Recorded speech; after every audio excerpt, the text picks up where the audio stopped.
Black True Crime is a podcast that researches and discusses murders committed by Black offenders. It is a podcast that anyone and everyone is welcome to enjoy, but it may not be enjoyed by anyone and everyone, so listener discretion is advised. Now, without further ado, this is Black True Crime. Do not go gentle into that good night.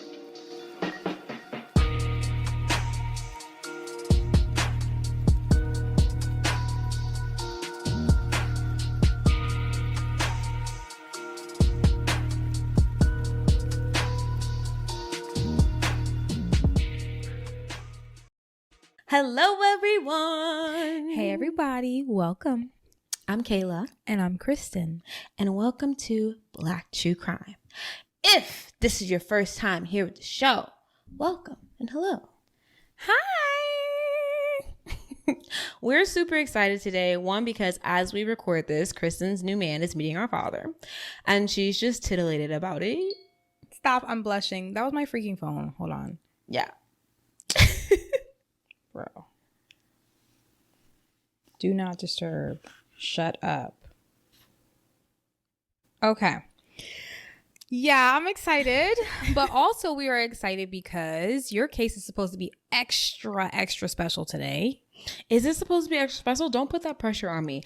I just want to say that it's probably one of my favorites just because there's so many components going on, and I don't even know if we're going to get into everything that you could get into when it comes to this case. Wow. Yeah. So before we get started, I just want to remind everybody that if you're not on Instagram, you're just missing out. You're literally missing out on being a part of our community. You're missing out on our banter. You're missing out on everything. It's okay. It's okay. It's still time. Just follow us at Black True Crime Podcast. And over there, we announced this week that there is a giveaway going on. We're doing another one. Like I said, we're doing it every single month, and we're announcing it on June 15th. The only requirement you have to do is leave us a 5-star review on Apple Podcasts, Facebook, or Spotify. You don't have to do all three, but you can if you just want to be special and stand out. Okay. Question. Are we choosing the people that come to our live? Or are we choosing everyone who does those three things or the one thing, whatever? We're choosing from everyone that makes the cut, everyone that does exactly what the qualification is. And you have to do that and then send us a screenshot through DMs or email, whatever works best for you. And then we'll be deciding on June 15th, probably on live like we did last month. That was really fucking fun. So we'll probably just do that again. And yeah, win some money.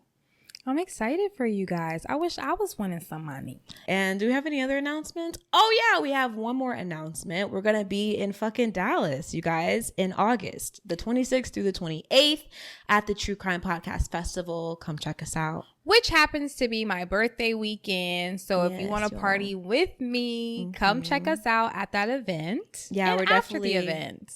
I was about to say, we're definitely going to do something separately just to celebrate Kristen and to hang out with you guys. And yeah, you should definitely come out. Check it out at the website. I can't remember, but it's going to be in the description. And if you're on Patreon, it's going to be on the screen.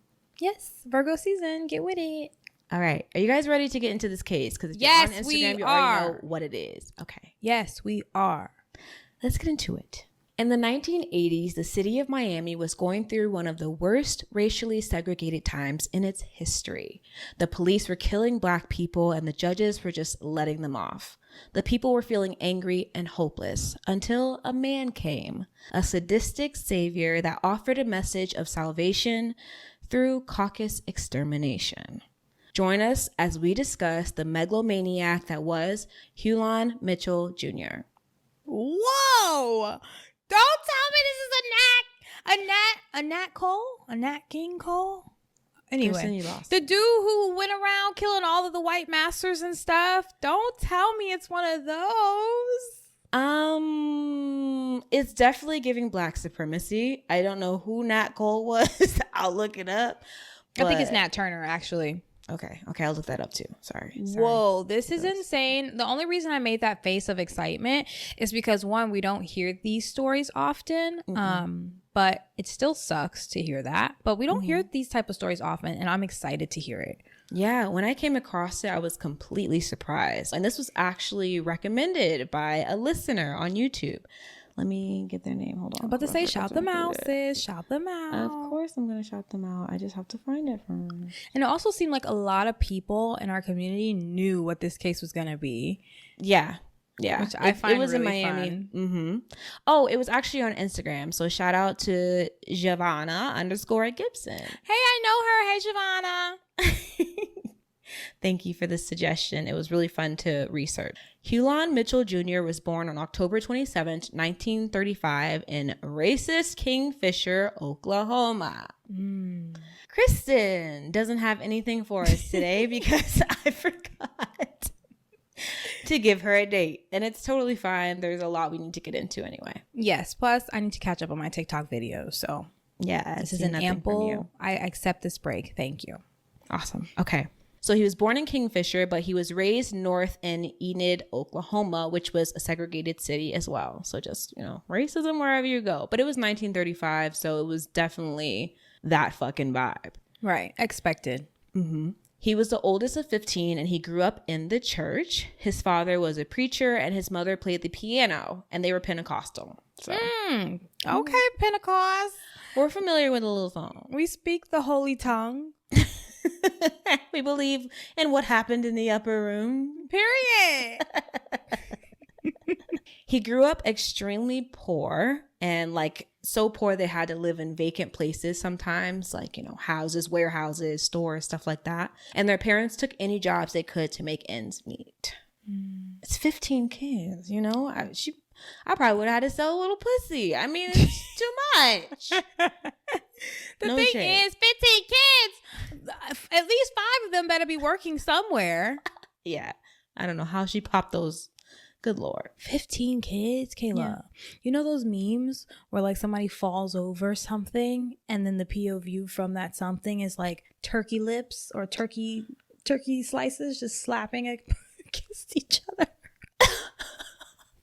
Like vagina? Yes, that's supposed to be the vagina lips. Kristen, I won't be doing this with you today. Okay? We have too much to get into. I won't be doing it. Okay. Kristen, that was foul. Kayla, it's the truth. And there's so many of them. Once there's a guitars on the floor and the lady falls over the guitar and you see these turkey slices drumming the guitar. Okay. People are so stupid. Okay. He was described as a moody kid. One minute he would be laughing and then the next minute he'd be crying. Bipolar. I wrote, it sounds a little bipolar to me. It's giving bipolar. But it's disorder. Yeah. In 1953, at the age of 18, he was drafted and enlisted as an airman. Oh. Mm-hmm. He married his high school sweetheart and they had 4 children in 4 years. Wow. So he was definitely taking after his father in that way. Yeah, it sounded like he had an agenda. This is what we're going to do. We're going to get married. We're going to have kids. I'm going to have a good job and we're going to live our life, period. Right. His time in the military really opened his eyes to the fucked up world we live in. How black men could go to war, fight, and die for their country, but still can't even have a drink with the same people they fought with. Yeah. It's just really fucked up. And after that, he really started paying closer attention to Malcolm X. Okay. After the war or whatever, I don't know if he was in the war, but after the military, he felt really angry and impatient. And the Bible teaches you that riches will come to you in heaven or whatever. And he just decided that I don't want to wait. I don't want to wait until heaven to receive these riches because he felt like he deserved them. So that's when things really started to switch over. Well, if you're sitting there fighting for the white man and all they're doing is disrespecting you and then people are making Jesus seem like a white man, I can see why he's yeah, goodbye. Next. Yeah, right. As he got older, like I said, he started to pay closer attention to Malcolm. And Malcolm was the high priest of Black nationalism at the time. And that's within the Nation of Islam, I believe. A part of it, I don't know. There were so many different things going on back then. He was the more extreme organization, the extreme Americanized version of Islam. Okay. That's Malcolm. Okay. So he was following Malcolm so close that he started to actually emulate him and started focusing on developing a way for Black people to essentially rise to the place of power that he believed they were supposed to be in. He even started referring to himself as X. Ooh. Yeah. And as Shah. I don't really know what Shaw means, but obviously it's like a term of endearment, a title of endearment. Okay. Have you ever heard that song Stand by Eminem? No. Okay. Well, it's giving that. Oh. Basically, the guy in the song is writing a letter to Eminem and saying, like, hey, I love you, bro. Like, I want to be like you. Like, we could have been together. And Eminem wasn't responding to his letter, so he was starting to get pissed off. Mm-hmm. And by the end of it, he was basically saying, you know, we could have been together. We could have been this and that. And he was driving himself and his pregnant girlfriend in the trunk off a cliff. Okay. And that's what it's giving?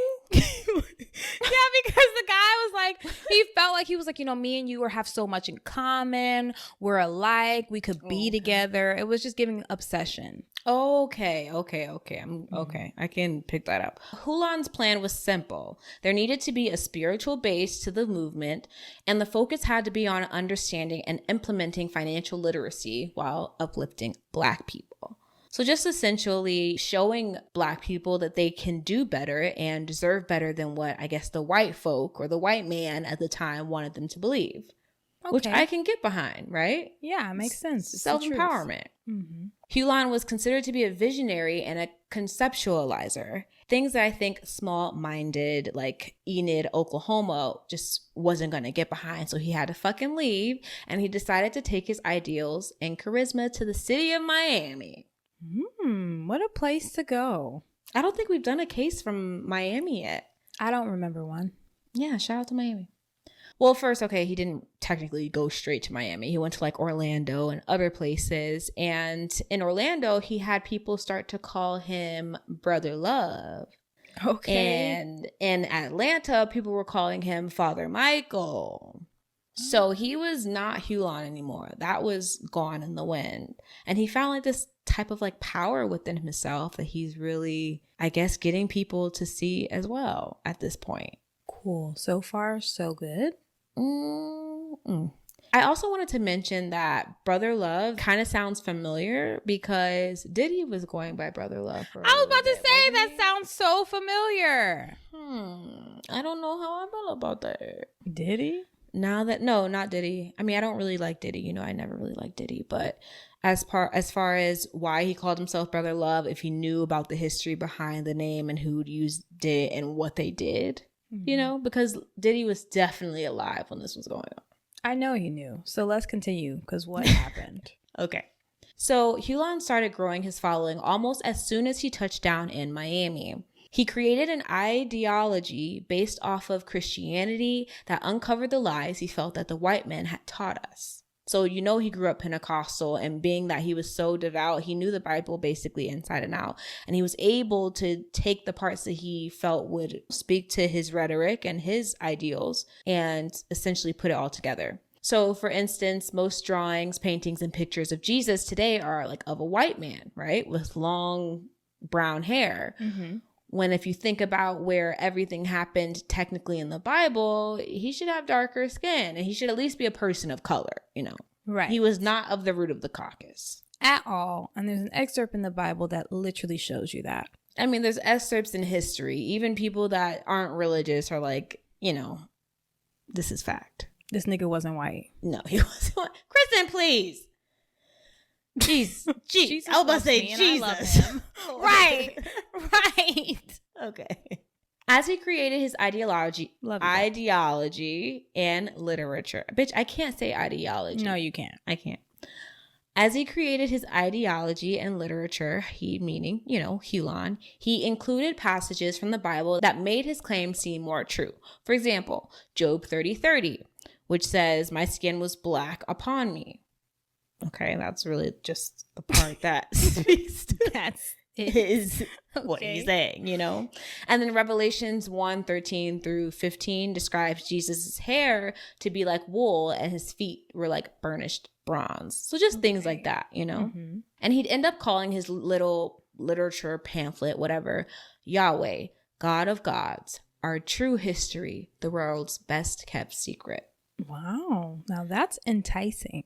I was about to say, hearing that, I'm like, bitch, I'm popping that open just to see what it do and what it did. Mm-hmm. What am I missing here? And a lot of people were Kristen enticed. And they had a little help as to why they were so enticed at this time. The police brutality was just a fucking nightmare. It was at an all-time high, and shit was getting really heated in Miami.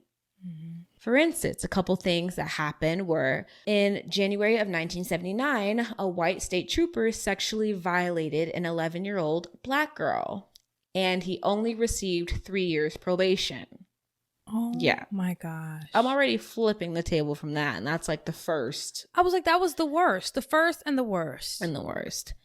The next injustice happened just 1 month later when investigators entered the home of a black school teacher with a search warrant. But it was the wrong house. Rest in peace to Breonna Taylor and rest in peace to Amir Locke, because they both lost their lives recently in similar situations. Yeah. And it's almost like 50, 60 years later. This is fucked up. The school teacher was severely injured during the whole ordeal, but a grand jury found that the person who was probably, let's be real, white, did nothing wrong. They didn't do anything criminally wrong. They were just a little negligent. Wow, just a little negligent. Mm-hmm, mm-hmm.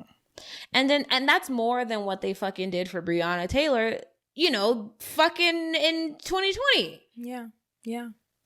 In September of the same year, police killed a 22-year-old black man and was only found negligent for that crime as well. Just disgusting. Crazy. And this is giving people like Hulon ammo, bro. 100%. To make people think that you have no other choice but to like band with other black people that think like you and essentially overthrow, I don't know, white people. Yeah, because it's like, it's so much pain. And like, how do you deal with this pain? You either deal with pain via love or via hate. Yeah. And hate is obviously way easier to do. Yeah. But the last motherfucking straw happened on December 1st, 1979, when police pulled over Arthur McDuffie, who was a black realtor. I think I saw that he was either a black realtor or an insurance agent at the time. Bless his heart. Right. And he was on his motorcycle and he allegedly ran a red light. So long story short, they chased him down and literally beat him to death. Wow. 4 officers were arrested for the crime. They were tried and were acquitted on May 18th, 1980. So after that, the black community literally were just fucking enraged and destroyed that whole city. Period! And Liberty I wish I was there to help. Because that type of stuff, like, Kayla, it infuriates me. Yeah. I think that's a situation, all that happening in 1 year and in one city. Can you imagine? It's like, okay, so at this point, you don't even emulate a bit of respect. No. You don't care about our lives. So why should we care about your streets? Yeah.